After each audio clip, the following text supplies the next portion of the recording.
그러니까 장사를 한다는 게 이제 일반적으로 사업소득으로 많이 분류가 되는데, 그러면은 이제 합쳐서 신고를 하셔야 돼요.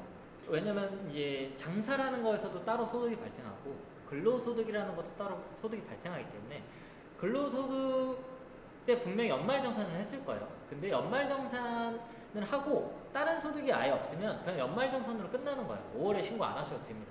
근데 이때 연말정산 후에 내가 20년도에 뭐 다른 장사를 해가지고 다른 소득이 발생했다. 그러면은 이 소득을 합쳐서 다시 신고를 해야 되는 거예요. 그러면 연말정산은 이제 무시가 된다고 생각하시면 돼요. 뭐 이제 조그만 장사를 하셔도 거기서 얼마라도 소득이 있으면 근로소득과 함께 있다. 그러면 5월에 합쳐서 신고를 꼭 하셔야 됩니다. 그러니까 프리랜서로 돈을 버시고 근로소득이 따로 있으시면, 프리랜서로 뭐 100만 원을 벌었든 200만 원을 벌었든 뭐 1000만 원을 벌었든 근로소득과 합쳐서 다시 신고를 하셔야 됩니다.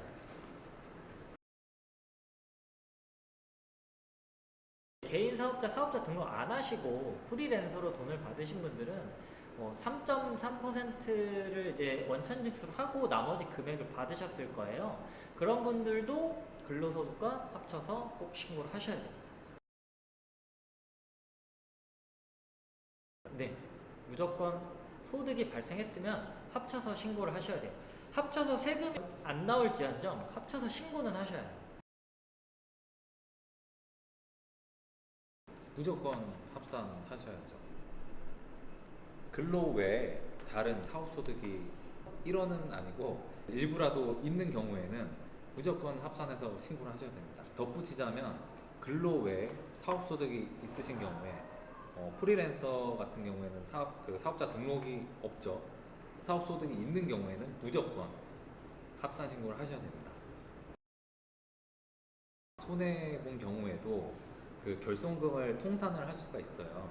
근로소득과 사업소득 결손금을 통산을 할 수가 있는데, 그렇기 때문에 통산을 해서 신고를 하셔야 됩니다. 그렇죠. 한쪽에서 사업소득으로 결손이 발생하게 되면은 근로소득과 합산을 해서 전체적인 종합소득 금액은 줄어들게 되죠. 그래서 연말정산으로 완료가 됐던 근로에 대한 소득세가 일부 환급될 수도 있습니다. 임대 수익 같은 경우에는 주택인 경우랑 상가인 경우랑 다릅니다. 주택인 경우에는 모든 그 주택을 갖고 있다고 해서 과세 대상이 아니고 일정 요건이 있는데, 몇 주택 이상 보유를 해야지 주택 임대 소득에 대해서 신고 납부 의무가 있습니다. 일단 그 주택이 얼마냐에 따라 좀 다릅니다. 기준시가라고 하는 시세 말고요. 이게 이제 호가, 뭐 내가 팔 때 얼마짜리가 아닌 그런 금액 말고, 그 국세청에서 보면 이게 기준시가가 얼마라든지 이게 다른 가격이 하나가 더 있어요. 그래서 그 가격이 만약에 9억을 초과한다.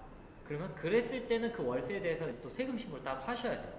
근데 만약에 9억이 안 된다. 그러면은 한 채밖에 없는데 월세를 갔는데 9억이 안 된다. 그러면 신고 안 하셔도 됩니다. 전세는 사실 뭐 내가 실제로 다시 돌려줄 돈이고 그 실제로 번 수익이 없잖아요. 그래서 그거는 전세는 신고 안 하셔도 되는데, 이거는 1주택자일 때 신고 안 하셔도 돼요. 1주택자, 2주택자는 신고 안 하셔도 되는데 3주택자서부터는 이제 신고 의무가 발생합니다. 2주택자는 월세를 받게 되는 경우에는 무조건 신고 납부 의무가 있습니다. 1주택자 같은 경우에 일정 규모 이상 기준 시가가 넘어야지 과세 대상이 되는데, 2주택자 같은 경우에는 받는 월세에 대해서 무조건 신고 납부 의무가 있습니다.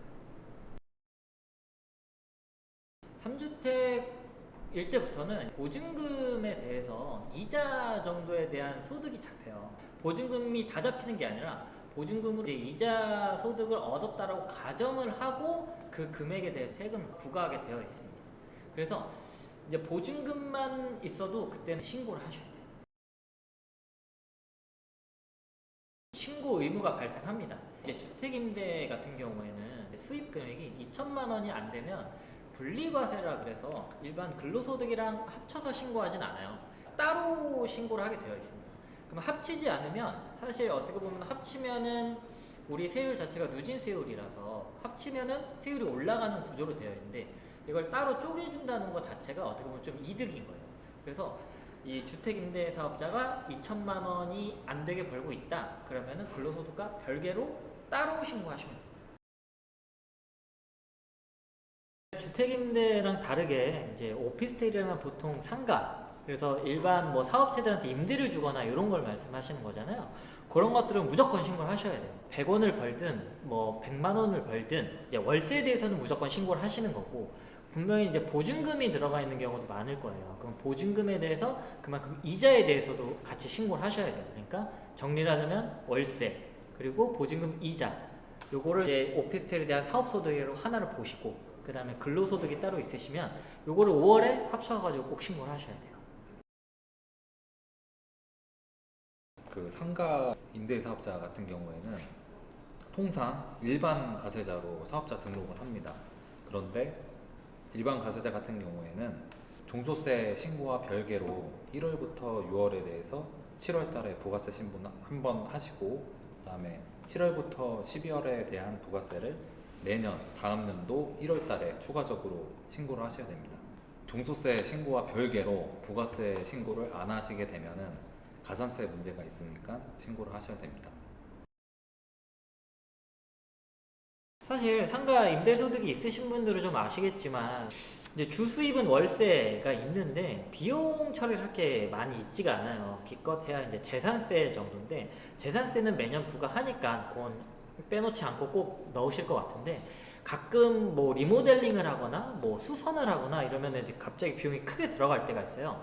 이럴 때 꼭 세금 계산서나 영수증을 꼭 잊지 마시고 꼭 챙기셔가지고 그 5월 종합소득세 신고할 때 비용 처리를 하셔가지고 꼭 절세를 하시기 바라겠습니다. 이제 정리를 하자면, 이제 근로소득이 있는 분들이 다른 사업소득이라든지 기타 소득들이 발생을 하면 5월에 나는 혹시 종합소득세 신고를 해야 되지 않을까 한번 생각을 해보셔야 될 것 같아요. 그래서 그 홈택스 가시면 뭐 종합소득세 이제 신고 안내문이라는 거를 이제 받을 수가 있습니다. 그러면 거기에서 어느 정도 자기가 신고를 해야 되는지 안 해야 되는지를 정보를 얻을 수 있으니까 꼭 5월에 신고 자기가 대상인지 아닌지 한번 확인을 해보시는 것이 가장 좋을 것 같습니다. 종합소득세 신고 안내문을 보시면은 각각 알파벳으로 해서 유형이 적혀져 있는데, 보통 S부터 E까지 있는데 이 유형, 그러니까 알파벳 E 유형의 경우에는 홈택스 들어가셔가지고 쉽게 하실 수 있을 것 같은데, 나머지 유형 같은 경우에는 세무 대리인을 찾아서 신고를 하는 게 더 수월할 것 같습니다. 뭐 세무신고 수수료 같은 경우에는 그 뭐 알파벳 이유형 같은 경우는 홈택스에서 직접 하셔도 큰 무방하지 않아요. 가능하실 거예요. 근데 그 이외에 알파벳이 올라가면 올라가서 조금 더 이제 소득이 많다는 건데, 그러면은 사실 이제 세법에 맞게 비용도 처리해야 되고 뭐 요런 것들이 많기 때문에 웬만하면 세무 대리인을 통해서 신고하시는 게 조금 더 정확하지 않나라고 생각을 하고 있고, 뭐 세무 수수료는 다 수입 금액, 뭐 매출에 따라 다른데 뭐 낮게는 뭐 10만 원서부터 그 이상까지 좀 뭐 천차만별입니다. 근데 크게 소득이 그렇게 많지 않다고 생각하시면 세무 대리인한테 맡기셔서 신고를 하시는 것이 좀 맞다고 생각합니다. 5월 달에 이제 부랴부랴 뭐 어디 뭐 전문 세무사 찾아가기보다는 일단은 회사나 집 가까운데 세무사 사무실 찾아가셔가지고 종소세 잘 마무리하셨으면 좋겠습니다. 굳이 하신다면 뭐 저희를 이용해 주셔도 될 것 같습니다. 이렇게 말해요.